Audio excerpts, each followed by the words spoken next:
गुजरातमध्ये सर्व मंत्र्यांनी राजीनामे दिलेले आहेत। मुख्यमंत्री वगळता सर्व मंत्र्यांनी राजीनामे दिल्याची घटना घडली आहे। गुजरातमध्ये आता राजकीय वादळाची शक्यता वर्तवली जाते।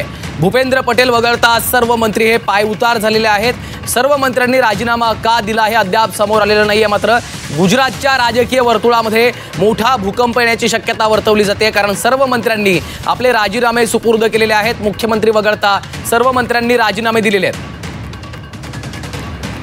उर्वशी खोना आमच्या प्रतिनिधी सध्या आपल्या सोबत आहेत। उर्वशी, नेमकं काय घडलेलं आहे? सर्व मंत्र्यांचे आता राजीनामे समोर आल्याचं कळतंय।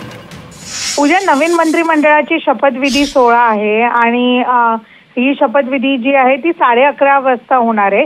तर त्याच्या पहिले एक प्रोसिजर असतो त्याला लक्षात घेऊन जे आहे आज आपण आता बघतोय की सगळे जे मंत्री आहेत त्या सगळ्यांनी राजीनामा दिला आहे आणि नुसतं मुख्यमंत्री भूपेंद्र पटेल हेच राहिले आहेत। बाकीच्या सगळ्या मंत्र्यांनी राजीनामा दिलेत आणि जे मुख्यमंत्री आहेत भूपेंद्र पटेल यांनी हे सगळे राजीनामा जे आहेत ते स्वीकृत केले आहेत। उद्या 11:30 वाजता महात्मा मंदिरात जे आहे हा पूर्ण शपथविधी सोहळा पार पडणार आहे।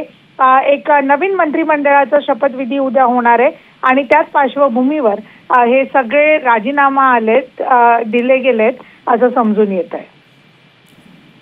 निश्चितच धन्यवाद उर्वशी या सविस्तर माहितीसाठी।